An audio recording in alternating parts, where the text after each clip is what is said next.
adventure families, and welcome back.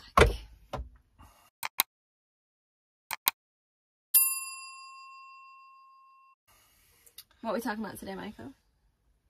Hints and tips, do's and don'ts, things that we've done right and things that we've done wrong. That's right. So today we're going to be talking about... Not in life in general, during our Interrail trip. That's right. So we're going to be talking to you today about what we thought was a really good idea and what we thought was a really bad idea. Things that worked for us as well. I think we get the picture now. Yeah. We talked about that a bit too much. Anyway, let's jump right in with our first one. So, a lot of people have asked us how we got from the train station to the place that we visited. And one thing that we found really useful was to just get a hotel that was near the train station, but it didn't always work. You want to get a hotel near the train station where you can walk. What I'm trying to say is, yeah, so you want a hotel near the train station, but you want to be able to walk from the train to the hotel, and then you want to walk from the hotel to the point of interest. Yeah. No, it's no good. It's no good having a hotel near the train station if there's nothing else near the train station. What Mike's trying to say... Location is key. Yeah, what Mike's trying to say is, basically, when you head somewhere on a train, you need to be looking at finding a hotel near to the train station. Mainly because you've got a lot of luggage with you, and if you've got children as well, they want to go, dump the luggage, and then go for your walk after. Because if you're trying to lug children and cases around big cities, it's hard work. Yeah. And you don't always want to be messing with taxis and buses and trains. So that's one of the big things that we learned, and what we found better if we stayed near the train station, and we normally would walk in or do the rest of that stuff when we're already there. And once you're rested up and you've got rid of your luggage, if you need to get a taxi or a bus to say the beach or a place of interest or the town, the city centre, it's easier to do it from the hotel rather than the train station. So get your accommodation near the train station and then plan your trips from there. And a lot of the time the hotel will help you book taxis, tell you which buses to get, and they'll give you some local advice and help you out getting in and out of the towns and stuff like that. Cities it was just a really big thing that we learnt to do the more we were into our trip, because we did it a few times where we were traipsing around cities for a long time with our children with lots of luggage, and it was stressful, wasn't it, Mike? Yeah. Just you don't want to do a train journey, get off the train, be tired out, then have to do a half an hour walk. No, a taxi or a bus, you know, into a city, and then walk to your accommodation, do you? Our kids didn't like it, and to be fair, neither did we. A little bit stressed in Venice. Mike's just gone to get the kids a cold drink because we just literally can't find the apartment, so I'm waiting for the lady to send me a map. Yeah, it's been a bit hot and stressful. So so that was a big thing. Location is key when you are interrailing. Next one on our list is, so this is maybe a bit of a personal thing, and maybe it's just an us thing, but when we were travelling, especially if it was a city stay and not by a beach or a lake, our children would love the city but not for a long time, so we would prefer to pay a little bit more for a hotel that has a pool, just so then it's a bit of a compromise. They get a bit of pool fun and we get a bit of city fun. So that's just a personal thing. Other families might like different things, but that's what we found worked. Yeah, we like to either in the morning or when you get back after a day out, go swimming for an hour or so, and it just breaks the day up, doesn't it? Yeah, it also means that the kids were always happy. They'd have something to look forward to. You know, we'd go for a city day and we'd be like, right, it's okay, because when we get back we go for a dip in the pool. I don't know, it was something maybe that's a bit personal, but we found that if you paid a bit more, a pool was key. If we were staying in a city. We liked a hotel with a pool. Yeah. Next one. Oh, breakfast in a hotel. This was a big deal for us. Do you book breakfast or not? Well, we've learned it's best to always book breakfast. Yeah, even if it is a little bit more pricey, because you do not want to be in a situation where you've got 4 hungry children. Michael, you're included in that number. Well, that's funny because I don't eat breakfast most of the time. Michael, you was the worst coffee. one. I like coffee. Michael, yeah, but you get coffee. You don't want to get up in the morning, spend about half an hour walking into the town, and then you can't decide where to eat, or you don't like the look of anywhere, and the kids are getting cranky and it's hungry. It's utter carnage. If you want to have a lovely day out, everybody needs to be fed and watered, and then you are ready for the day.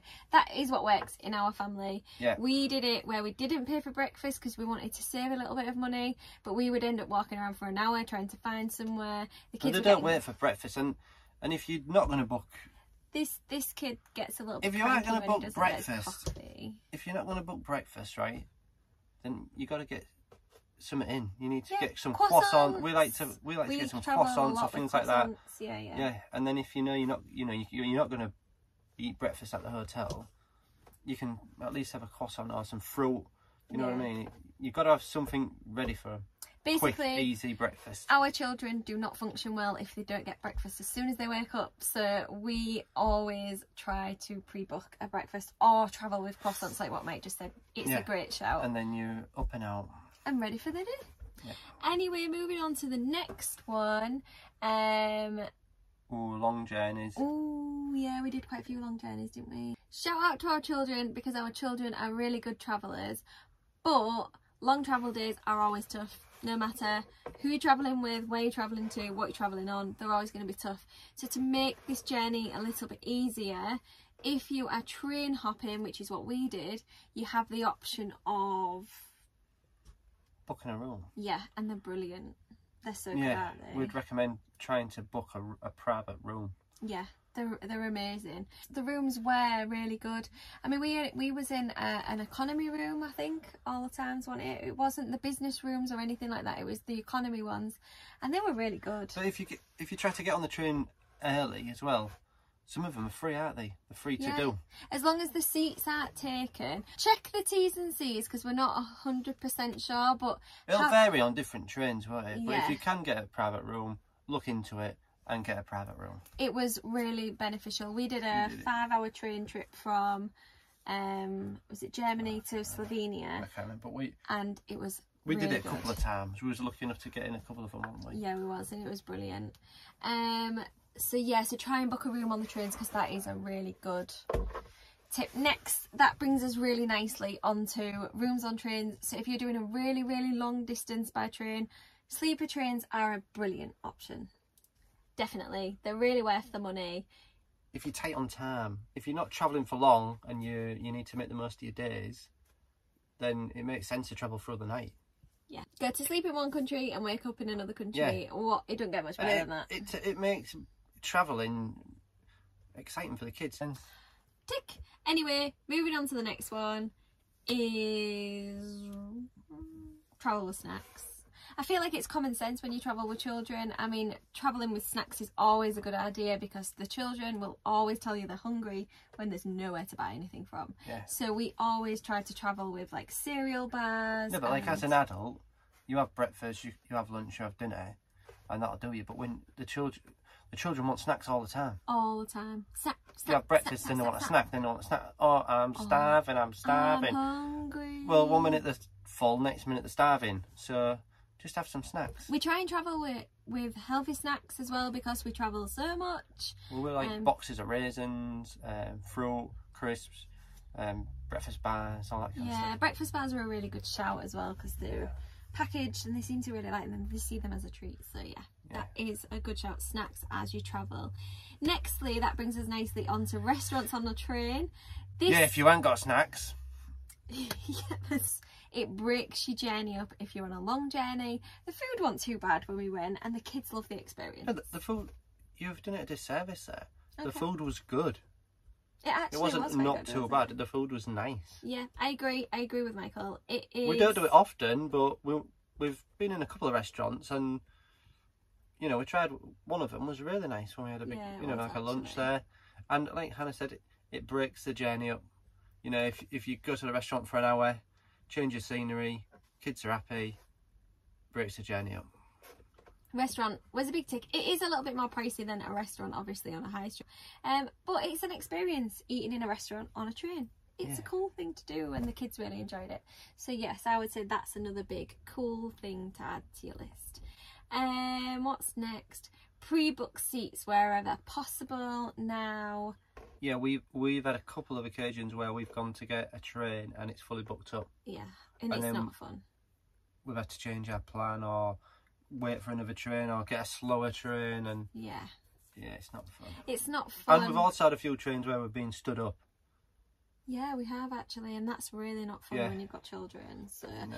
I just think pre-book where possible. Sometimes with your Interrail pass you do have to pay a surcharge, but travelling with children, I think maybe if you were travelling as a solo, you're not too bothered about where you're sitting, maybe you can bypass that. But I do think when you travel with children and you want to sit together, maybe pre-book. I know it's common sense in it to pre-book, but it's just a thing that we did it a few times where we didn't pre-book. So I would say if you're travelling with children, try your best to pre-book. Yeah. We do travel spontaneously, so we do every now and again change our route. We travelled through COVID, so it meant our route changed so much, so we couldn't always pre-book. But then that's why your Interrail pass is really flexible. The only thing that you can't always do is pre-book last minute. So yeah, if you can, try and pre-book if you're travelling with children. Would you say? Yeah. Yeah. So when you are train travelling around Europe, sometimes things happen, sometimes you can't get to certain places, somebody might become ill. So one thing that I think is really important when you're on a big trip with children is you must be prepared to be flexible. Yeah, and in that you mean be prepared to change route, you know, the duration of your trip, where you're going, all that kind of thing. Because like we travelled through COVID, and certain countries was getting different restrictions put on them. So we wasn't allowed to actually travel within those countries. We had to follow our local media to make sure we were allowed to travel there. We did plan on going to Austria and Croatia, but as it turned out we couldn't go there, and we found out last minute. So we ended up going to Slovenia and Italy. We actually travelled through those countries, but we weren't allowed to get off in those countries. And we booked accommodation en route, on the way. We did. And then Croatia might be going into... Well, we might not be allowed in Croatia. We've just been following the news, because obviously with the coronavirus situation, we have to follow the news while we're away. And we've just heard that Croatia might be going into lockdown, so that was the last bit of our trip. So... And Mark. Yeah, it was Mike's pick. Mine was Switzerland, Mike's was Croatia. But if it does go into lockdown, we do have a plan B, don't we? What's our plan B? Go to Italy. Or Austria. Either Italy or Austria, because Austria are letting us in now. Which we should have been going to. Yeah, we should have been going there originally anyway, but we had to reroute because we would have had to quarantine for 2 weeks if we went there. But I ain't too fussed. You are, because you really want to go Croatia, don't you? Go to Italy. Yeah, Italy will be good. If things change, if we can still go to Croatia, we will go. But if we can't, we can't. It's just one of the things. That's the beauty of having Interrail, isn't it? But also, Ollie had an ear infection, and he became ill. This was in Venice, so Ollie woke up and he had an ear infection. So I took him to the doctor's surgery, we got him on antibiotics, and he actually had 2 days in the apartment, so we missed 2 days in Venice. So we had to extend our trip. We just extended our stay, stayed in the apartment for a little bit longer, but we also got to enjoy Venice as well because we just stayed there for longer. But if you can, it's best to be open-minded and be flexible, because things do go wrong, your plan does change, and if you are on a really strict schedule, you risk missing out. That is such a big tip or hint or whatever. That is the biggest one that we can offer you. Because also being flexible and open-minded to going to trying different places. You go to places where you might never have gone before. Like we went to Slovenia, and it was one of the highlights of our trip, and it's somewhere where my favourite. We're going to be going back, but we didn't plan on going there. We'd never even thought of going to Slovenia. I said, oh, we'll have to go to Slovenia. And then we were speaking about our favourite places that we visited when we come home, and Slovenia was the favourite And- for me and the boys. And we've been to Italy before, Yeah. but the boys haven't. So we wasn't really planning on going to Italy, was we? Because we've already been. But so. again, it was one of the highlights, and the kids loved Italy. Venice was a really big highlight with children, and we thought, oh, it's not going to be so good for kids, we're not going to enjoy it as much, but we had such a good time in Venice, didn't we? Yeah. Obviously when Ollie was better, not when he was poorly. But yeah, it was just brilliant. Venice was amazing.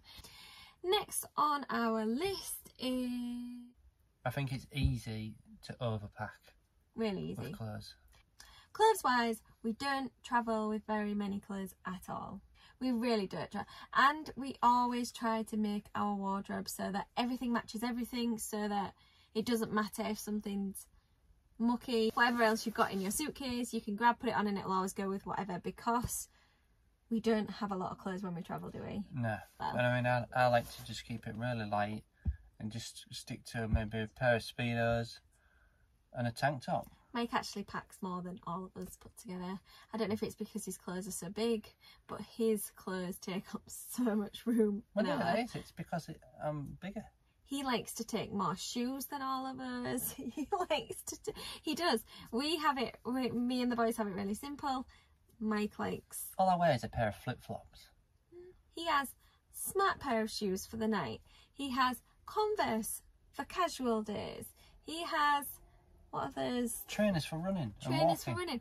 We have No. one pair of trainers and flip-flops, and that is all we do. I have different footwear for different occasions. I don't have like 2 pairs of smart shoes, 2 pairs of trainers. Not that. No, just one of each for every single occasion that you can possibly think of. So Mike travels with a lot more than us. I don't. Sorry, Mike, but you really do. Anyway, if you are interested in following our full Interrail journey, that is on our YouTube channel. We hope you found these hints and tips useful.